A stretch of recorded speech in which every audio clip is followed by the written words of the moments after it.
À l'occasion des célébrations du 100e anniversaire de la naissance de Nelson Mandela, les hauts diplomates africains et les représentants des organisations internationales ont marqué le centenaire de Mandela par des débats interactifs sous le thème Be the Legacy à Addis Abeba, la capitale éthiopienne et le siège de l'Union africaine. Pour commémorer cet anniversaire, les hauts diplomates ont fait l'éloge de l'héritage de Mandela, notamment son idée du panafricanisme, et ont tenu des discussions sur comment la génération actuelle peut en tirer des leçons pertinentes aux réalités de l'Afrique actuelle. L'Union africaine, le Parlement panafricain, nous l'avons. Et actuellement, nous avons la zone de libre-échange. Encore ceci sont l'expression du panafricanisme.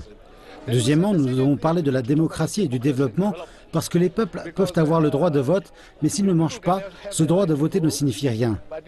Donc, comment peut-on combiner les deux et s'assurer que nos peuples jouissent de la démocratie et aussi profiter d'une meilleure vie? Alors c'est ça que nous essayons d'aborder aujourd'hui dans le cadre de la célébration de l'héritage de Mandela et quelles leçons nous pouvons tirer.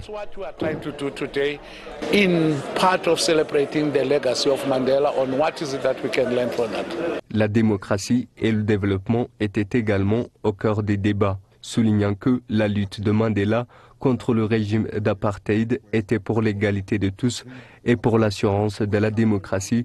Les panélistes, lors des discussions, ont dit que la résilience de Mandela durant 27 ans de son incarcération servait de source d'inspiration et constituait d'un exemple pour ses contemporains tant que pour les générations futures.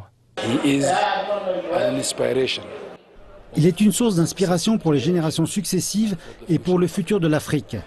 Nous l'avons considéré comme quelqu'un qui nous a dit qu'avec une détermination et un leadership judicieux, tout peut être fait. Comme il l'a dit, cela semble impossible jusqu'à ce que cela soit fait.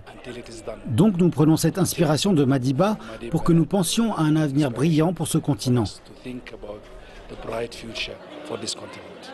Il nous a inspirés à chercher à faire ce qu'on peut, le mieux pour notre continent, pour nos pays respectifs, en le faisant, en nous assurant qu'on a la paix, qu'on se bat pour le droit de l'homme et d'une bonne gouvernance, une bonne démocratie en Afrique. Et cela nous emmènera à essayer de voir comment on peut renforcer nos institutions et les hommes justement qui sont à la tête de nos institutions. Lors de cette célébration du centenaire de la naissance de Mandela, organisée par l'ambassade de l'Afrique du Sud en Éthiopie, les questions de la jeunesse, la migration et le chômage en Afrique, entre autres, ont été également abordées.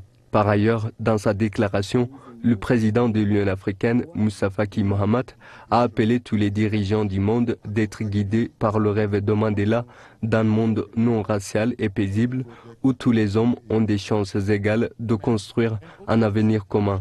Chaque année, le 18 juillet marque l'anniversaire du héros africain, affectueusement connu sous le nom de Madiba. Ainsi, en décembre 2017, l'Assemblée générale des Nations Unies a proclamé la date comme la journée internationale Nelson Mandela. Cette année, la célébration, qui est une véritable fête continentale, célébrée à travers le continent africain et le monde, est spéciale comme elle marque son centenaire. Nelson Mandela aurait eu 100 ans en ce jour.